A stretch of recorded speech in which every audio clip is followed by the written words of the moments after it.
Assalamu alaikum wa rahmatullahi wa barakatuh. I am English reporter at SLN TV, Somaliland National Television, and I will be moderating you today this program titled Inspiring Careers. It's about inspiring, it's about creating a driving force, a driving mechanism that can help us take from where we are to a higher level standard.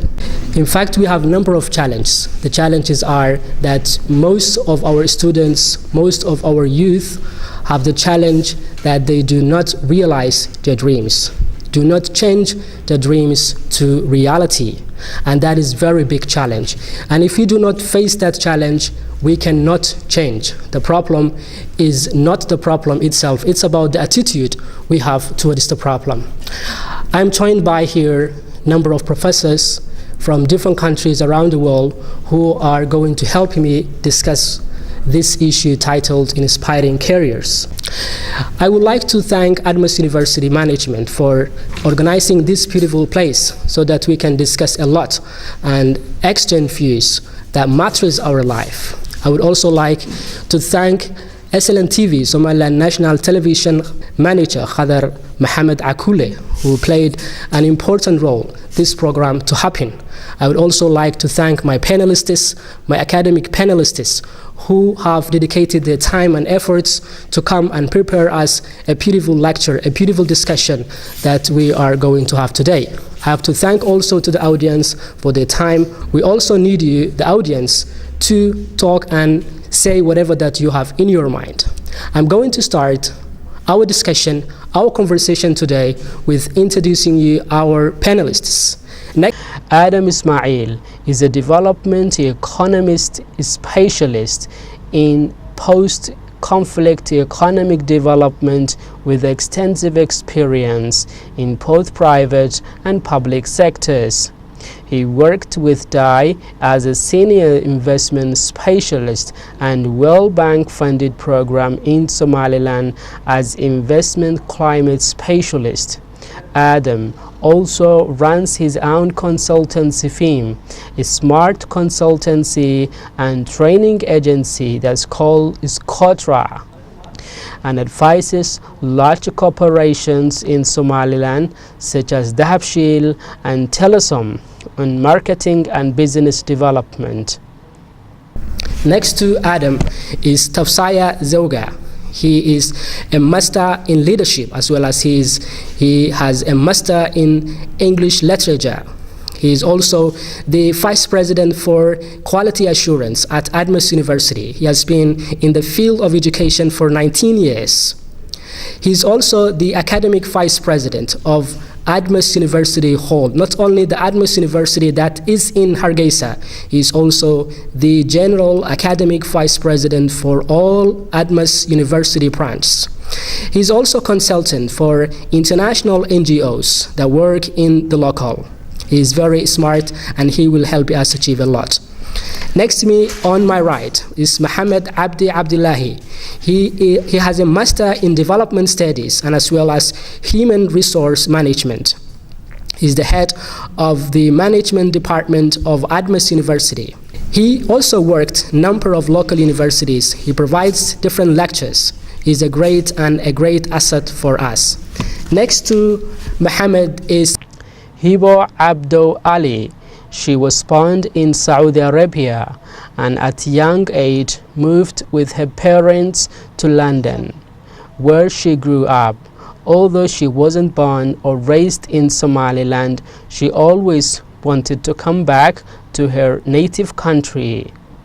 So in 2015, she moved here permanently. In London, she worked as a program manager for the local council. She was also an ESOL instructor for a few years.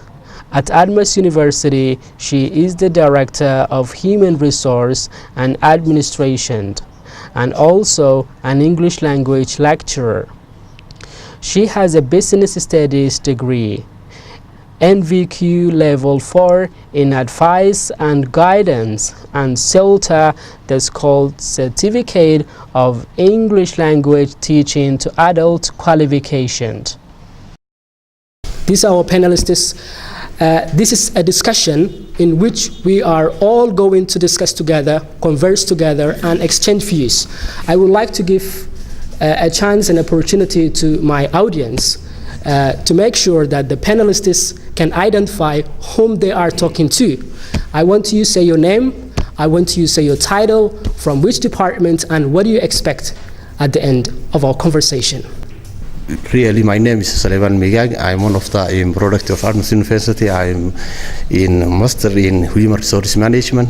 So really, I appreciate for this in what the challenges of our in Somaliland and also really I hope it will be good for the audience and everywhere in Somaliland what we are talking about. Okay. Assalamu alaikum. My name is Hamda. I'm an upcoming senior. I study accounting. I'm a part of Somaliland Life Makers, and I'm glad to be here today. In fact, we have number of universities in Somaliland. The number is in fact increasing. The quantity of the universities in Somaliland is increasing. But the question that we have in our hearts and mind is that does the quality go with the quantity? I'm asking that question to Dr. Adam. Thank you very much. I'd like to say before I answer the question, I'd like to slightly introduce the program that we're doing here in Somaliland. It's a World Bank run program. It's called Somaliland Investment Climate Reform Program. It's a program that works with both the private sector as well as the public sector. We're based at the Ministry of Trade, but we work with various ministries. And the intention or the main aim of the program is to create enabling environment in terms of the public sector, or creating an environment where the public sector can work properly so that they can contribute to job creation and the growth of the economy. So this is very important because since we're discussing about promoting the careers of the young people, it is extremely important people to know that it is the private sector that is mainly creating the jobs that we need. If I come back to the question, I am extremely critical to the higher education in Somaliland. The reason I say that is if you look back at 7 years ago when the current Kulmiye government came to power, there was about 9 universities. Today we have more than 30 so-called universities. And there is no, the quality has, the quantity rather has increased, but there's no quality. The standard of these universities are absolutely, there's much to be decided. I don't want to say zero because it's not. People are learning something, but the standard has not been really what we expected to have in terms of higher education.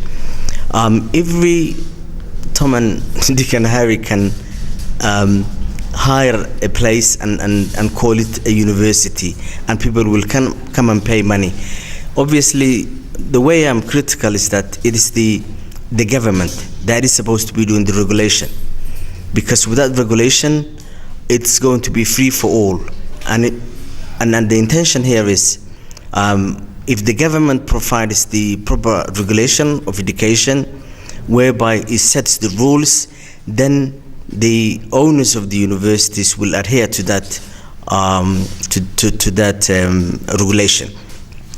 In terms of quality, there are no standards that are being observed. There's a commission called Commission of Higher Education, but the commission is compromised, if I use that word, because it includes the universities who were supposed to be overseen or supposed to be regulated. Rather than having an independent commission, you have it's chaired by the Minister of Education, and members are those people who run the higher education themselves, and it has no teeth whatsoever. Now you have to have, if you want to set up an education or establish an education that has a good quality, you have to not go for the quantity but for the quality. It's not rocket science. What you need is to have a criteria whereby you just need to tick the box, whereby you say, do you have that in terms of resources? Do you have that in terms of labs? You will see, for example, universities that are claimed to be providing medicine, and medicine is one of the most difficult subjects that one learns. Yet they don't have labs.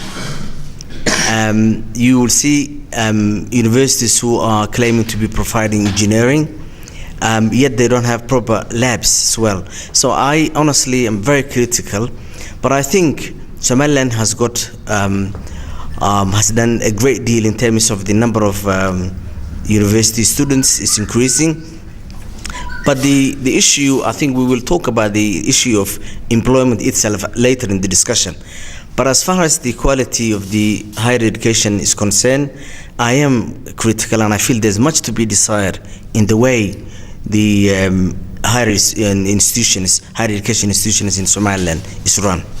So quality has been discussed a lot. Quality is what matters the education, what can decide, what can determine the student, the future leader of tomorrow. In fact, Admas University is a franchised university. I can say it is a university that is regulated by outside of Somaliland. Of course, it's in Somaliland.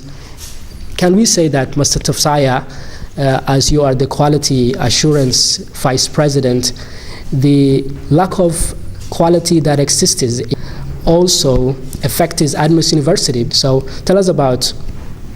Now, does quality matter? If you allow me, I want to take some minutes to comment on what my friend here said. It's better to divide the universities in Somaliland into two parts.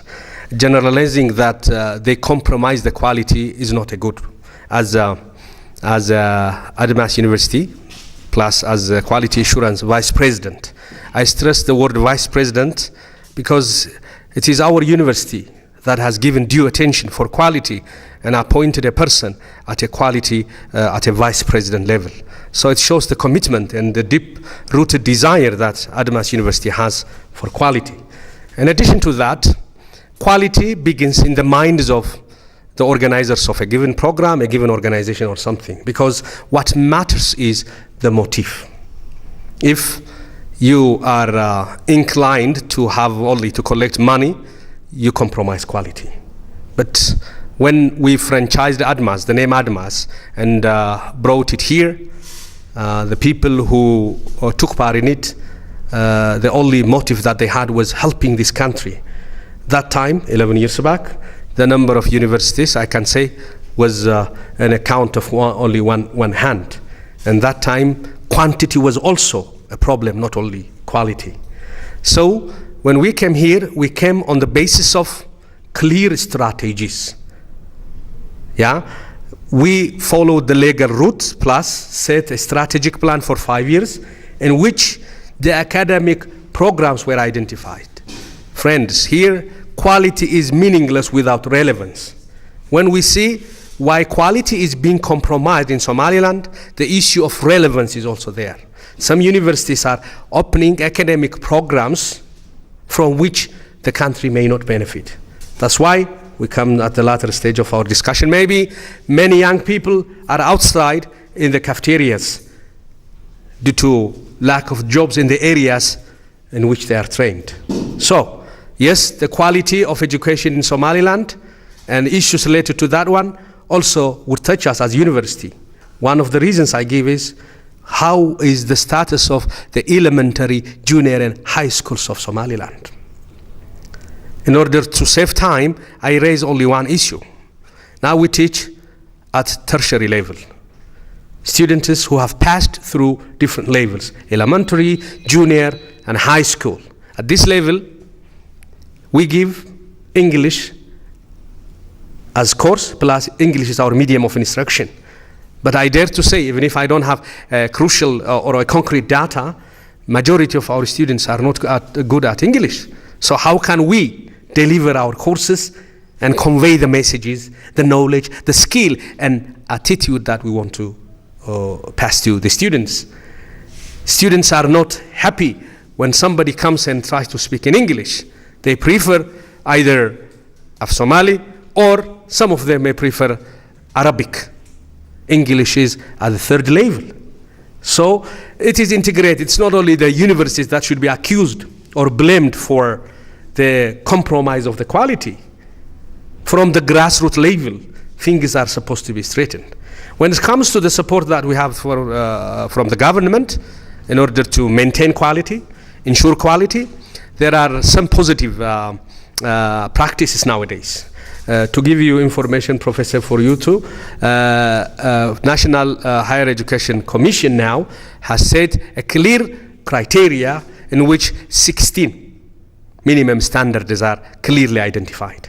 Universities were communicated about these 16 standards: the teaching learning, the curriculum, the inputs like financial input, human resource, and material inputs, the learning teaching process, human resource, I have already said, the quality assurance. All these things are set, and we are communicated, and we assessed ourselves as internal audit, and the reports were submitted for these people. Now we are waiting for the external audit, and I hope this commission will conduct that assessment and give the feedback for the concerned universities. This is how I see the things. Thank you very much. I can see there is a lot of work being done by the government and as well by the university, especially Admis University, raised that they have separately established a special department that's for the quality. So I'm still wondering, the question that I have still in mind is that we have huge number of unemployed youth in our markets, and the number might likely increase in the coming years. So for example, if you come in a library and you try to find a book, you don't find that book. Are you waiting someone to write that book? We need to write it down. We need to come up the idea and the initiative idea to develop a book by which other people can make use of at the end of the day.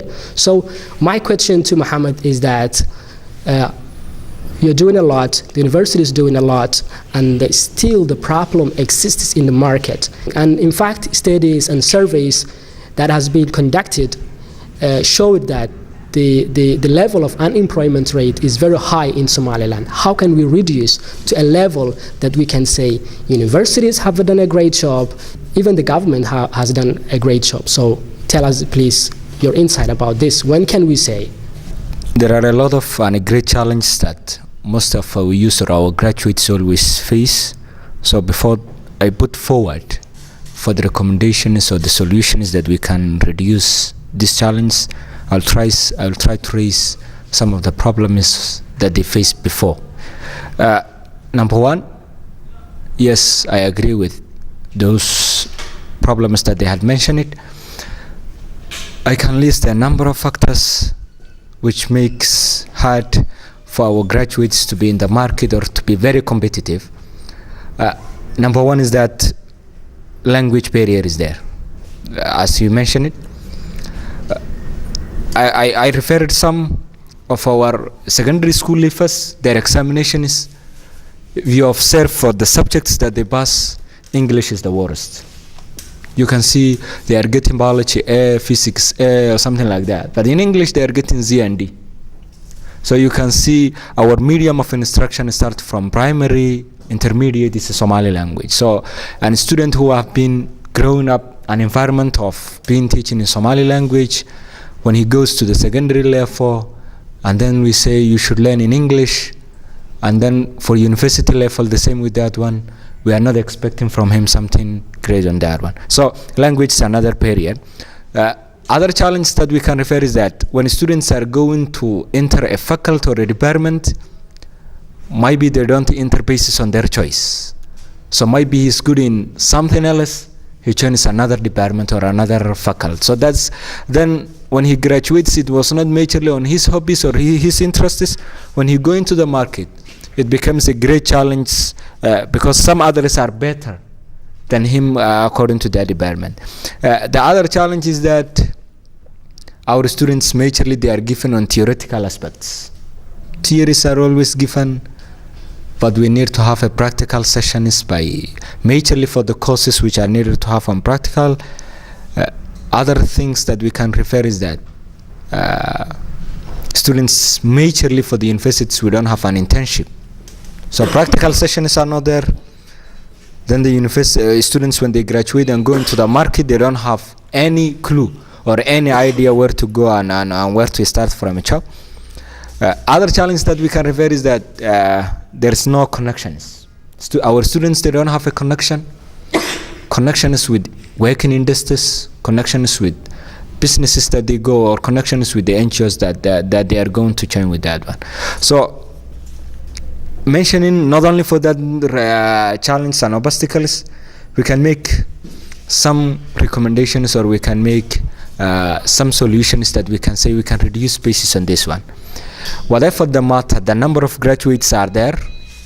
For me, it does not make me a headache on that one, but what makes me a headache is that the quality of a student that we are going to produce in order to compete in the market. We can make our students to build with their language, because English now become the first language in any country that you are in the world. It should be the first one. The second one that we can refer is that giving our students internship or having memorandum of understanding to the different industries. Those are working in Somaliland, and like 6 months or 4 months our students can work there, then they can learn something new from that one. They can have some connections, or maybe some of the managers they can admire with their work, and then they can simply employ, since there are some vacant positions are in their work. The other one is that inspiring our students not to be in their mind to be employed, but they should start with entrepreneurship programs, to start with the small scale businesses, whatever the amount of capital that we are going to raise or to have with that one.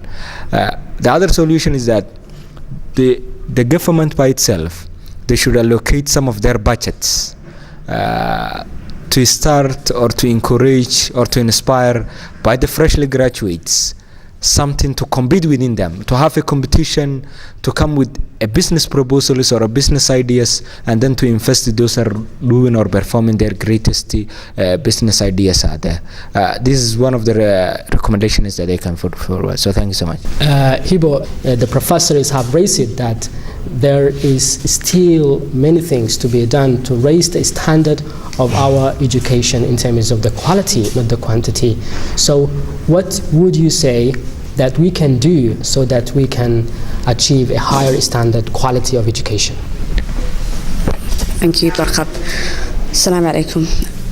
If I just give a brief background to my life in England, I was a program manager for the local council for youth employment. So I managed a program. Before that, I was a project officer. So I dealt with issues that maybe now Somaliland is dealing with on a bigger scale in London, and that's how I came to be the director of HR for Agnes University. You have to remember that Somaliland is not as mature, of course, as the UK. It's nowhere near, but we are developing. Some of the issues I have seen is, as you said earlier, Barkhad, is attitude. Attitude to education, attitude to employment, specifically to employment. Once we have, for example, as ADMIS, we have our lecturers, our master's holders, they are local, grew up in Hargeisa, for example, like Mohammed Abdi, or experts from other countries. If they see those people as role models and they have the right attitude, they can achieve these things. And I think that's one of the things missing from our youths today.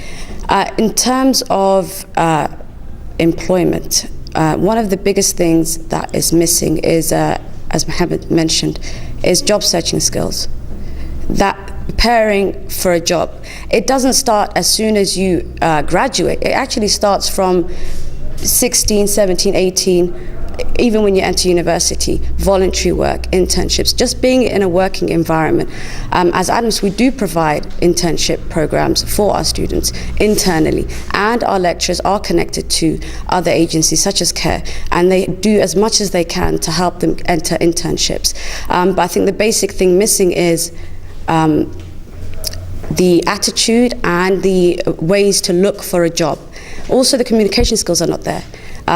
I'm lucky enough that I speak as a native the English language, but many of our students You don't have to have the accent, but you should be able to put sentences together. The major thing when people come to see me is, after your qualifications and your education, it's your communication skills.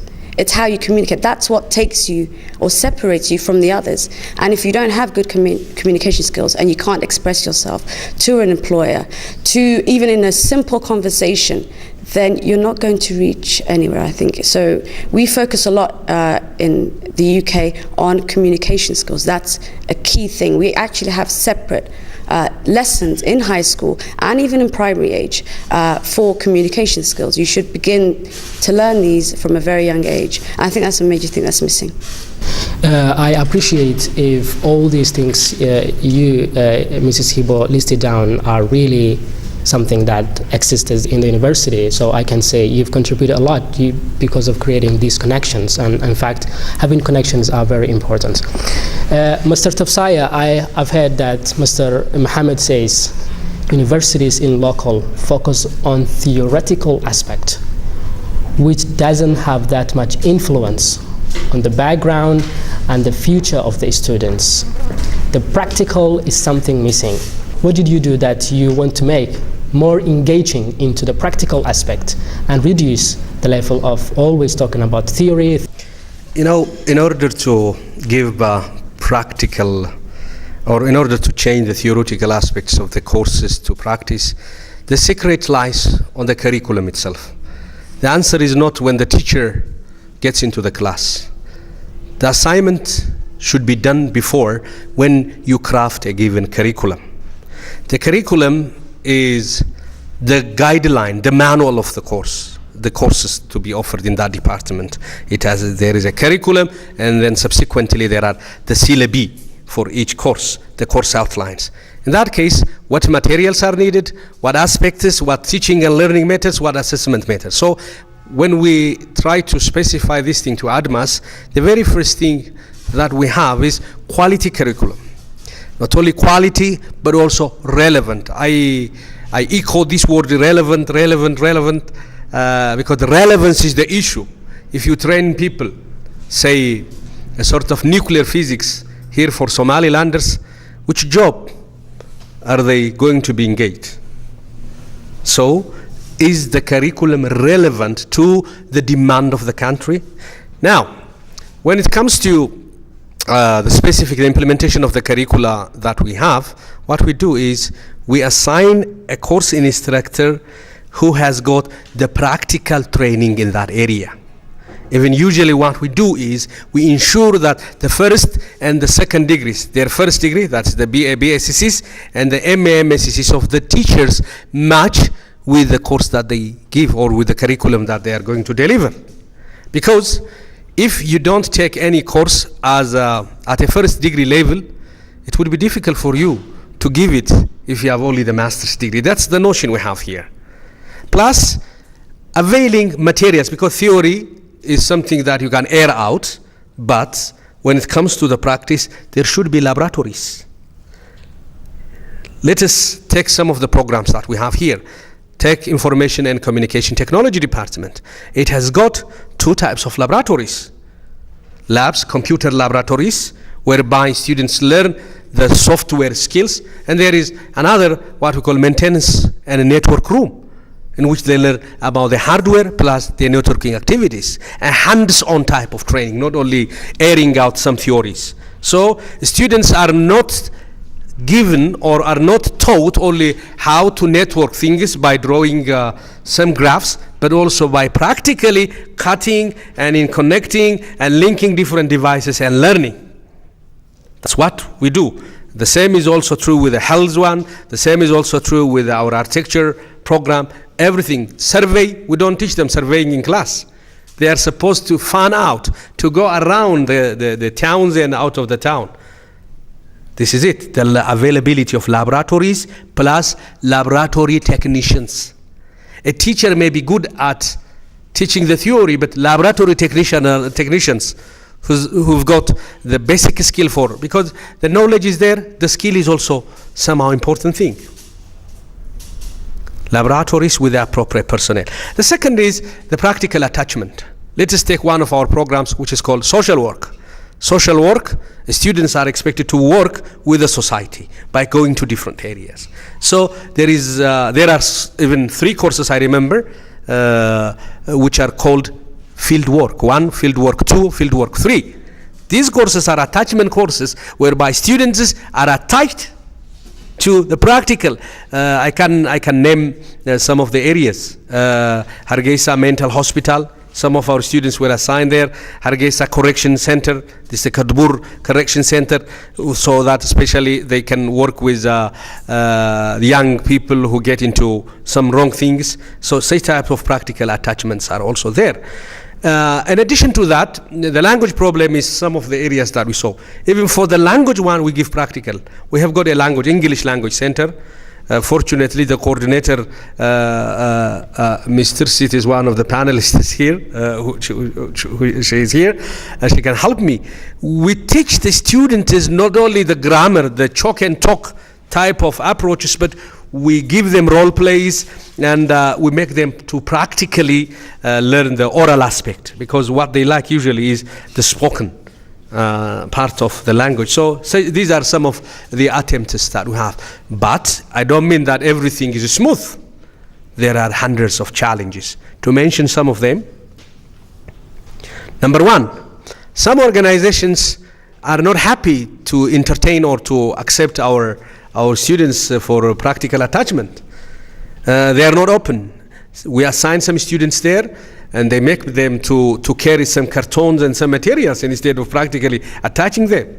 So it requires collaborative effort. A university is a place where things are organized, but the society, the community should have an open, what you call, hand in mind. Adam, what would you like to add?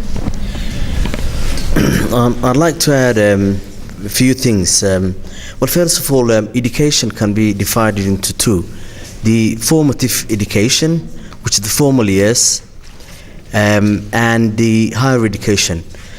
In terms of formative years, people need to be taught how to the theoretical aspects of education, and it's about grooming. It's about assisting students to learn different disciplines and all that.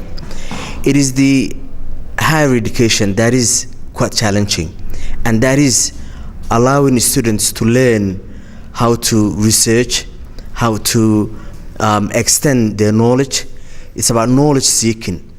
It's about doing the studies on their own. It's about having that confidence, and that is what's lacking here in Somaliland. I have seen students who have been given an assignment, an essay, and they go through the internet and get a copy and paste, basically. That's what a lot of them do, without even putting that thought that what they need is to understand the idea and the concept that is being asked to research or write about. So that is extremely important. It's about attitude again. And it's again that attitude that the institution has to enforce, that really a quality education that is required from students, which is extremely important. I'll give you an example, which is it's an anecdotal issue, but I like to share it with you. A friend of mine who's an academic who came from UK was persuaded to teach one of the universities here in Somaliland, and after some time he came and started doing the lecturing. I saw him very upset, and I said to him, "What happened?" And he said, "You cannot believe what happened to me." And I said, "What was it?" And he said, "I was called by the owner of the university. I don't want to say which university, and because he examined the students, and he failed. There were about 20 students, and he failed half of them, 50%. And then the owner called him and he said, "Please don't fail any student."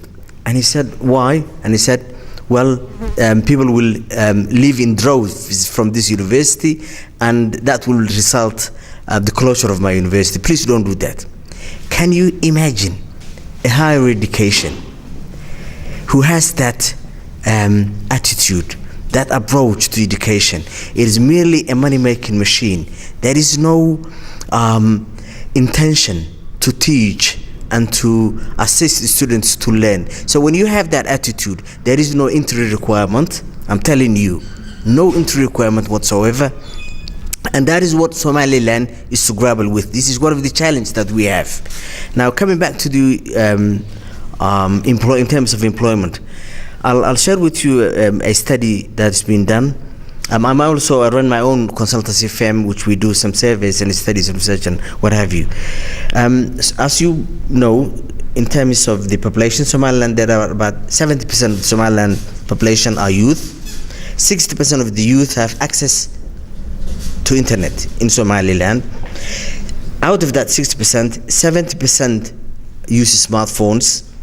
Now the problem is not lack of employment opportunities. The problem is rather having the right skills for the employment, and that's extremely important. That is why the government has to tackle that issue, because it is not so much lack of employment opportunities. If you look at the private sector, which creates about 90% of the employment in Somaliland, they bring people from outside. Why? Because the people who have the right skills are not available here. Universities are mainly taught in humanities and social studies and all this. This is what mainly they do.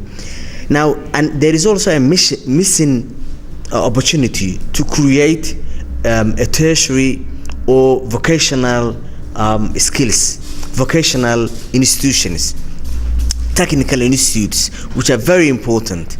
Now, it is extremely important that in terms of the perspective of development economics, there are four main pillars.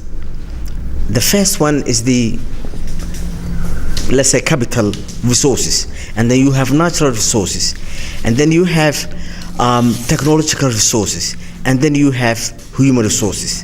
The most important thing, as they say, is the human resource one. If you look at the countries, tiger economies, countries who develop like Singapore, Taiwan, Hong Kong, Korea, natural resources they don't have much natural resources. They don't have much capital, but capital comes after human resources. Human resources is the basic pillar. If you have that human resources, suppose countries in Arabia, like Middle East, like the Gulf countries, who have a lot of natural resources, they have to import, they have to bring people from outside, which means development will be patchy. Development is not as you want, because you are using people who come from outside. So extremely important to have the right human resources. So this is what we need to encourage. Now, there are three areas that are important. One is the government. Three players. One is the government. The other is the institution. And the other is the student. This has to work. The three have to work all together. Government has to regulate. Government has to provide the incentives. The government has to create what's called quantitative easing. Governments don't create employment, but they provide that regulatory framework and mechanism that will assist people to get employment. Quantitative easing is about the intervention that government does to create employment by allowing the private sector to create that employment, by regulation, by assisting, by creating that enabling environment to function and to work and to thrive and to grow and to recover in terms of the sustainable economy that needs to be. So all what we need, Somaliland, is to work together. Institutions also need to have the right, how shall I say it, the right approach and attitude to create that education that's needed. If you look at the CVs, you will see sometimes we run surveys. We ask people to send us the CVs, and you cannot believe what type of CV students write. A student who says they graduated from so-and-so university, and then it's about 1 page or maybe 2 pages that doesn't have the same font, let alone, they don't even do spell check. They don't even think about what needs to be done. People whom you send in that CV don't know you. CV will reflect you. So if I see a CV that has got different fonts, and even the size of the font is even different, no spelling check being done, I just throw it in the bin. So it's extremely important, and this is part of the job search skills actually. So conclusively, I'm going to give the floor to one of the audiences. Your comment, your suggestions, what can we do? This is the subject that matters us. It's about ourselves. It's about how can we change our life into the reality. Now we are dreaming, we have got a lot of things, beautiful things in our hearts and mind, but how can we change? The question goes to the audience. There is another big issue that we are not still in rising here, is the future expectation of the student. So when a student he is in seeing for his brothers or his older is in still they graduate many university and they don't have still in job, his expectation for the future will not be good. So the commitment will not coming here. So that in future expectation is one of party of unemployment. Thank you very much. Thank you Somaliland National TV for your chance and time. My name is Amin Omar. I'm from Admas University, Department of Development Study.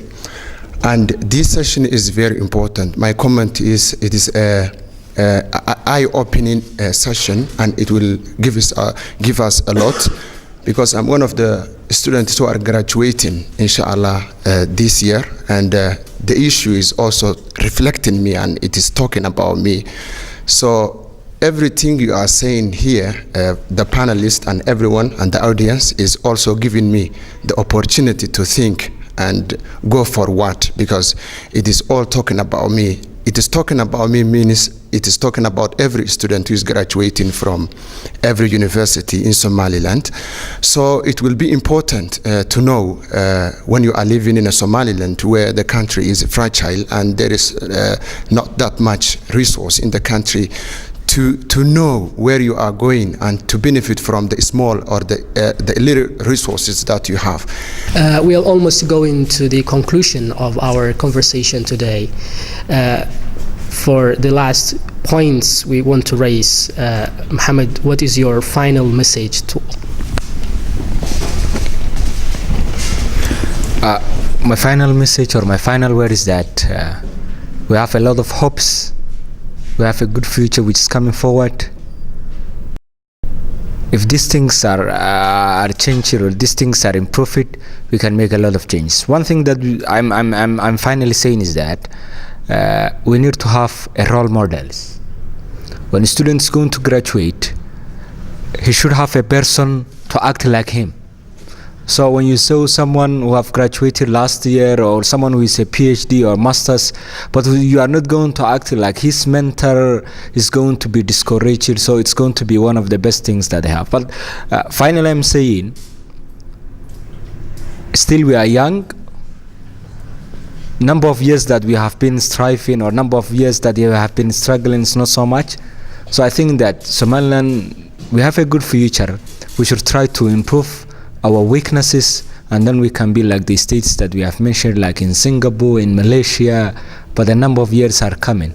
But it depends on the effort and the capacity of the human resources that we have. Thank you, Hibo. What would you add? Just to address the audience comments about expectations of our students once they finish university. The best way to combat unrealistic expectations is preparation and experience. We have to take personal responsibility. Everybody has to take personal responsibility. So my advice to our students is, my question is, what did you do while you were studying to prepare for the job market? For example, did you network? Did you take extra English classes or communication classes? Did you go to skills workshops? Did you attend panel discussions like this, which opens your eyes? You are in front of experts who can give you advice and information about the current job market. All these things prepare you for the job market. So when you go to find a job, eventually when you graduate, you are well prepared and you have realistic expectations and you're willing to put in the work. So that's my advice. You need to prepare and you need to network and experience and be in an environment where you can gain knowledge and experience. Thank you. Thank you very much indeed. We are wrapping up and going closer to the Can I give one advice? Okay. That is, in all the universities in Somaliland, there are no career advisory units, and that is extremely important. I studied in the UK. I studied in 3 different universities in the UK, and there are units that are specialized in career counselors. There are people who are there, and before even students graduate, they talk to you and they advise you and they help you with your CV. So perhaps ADMIS should start the first career unit in Somaliland. This is extremely important. Students also need from their part to learn how to write CVs. It is very important that CVs, even the cover letter, the CVs, there are templates that they can get it from the internet and then they can improve that. But that is also important.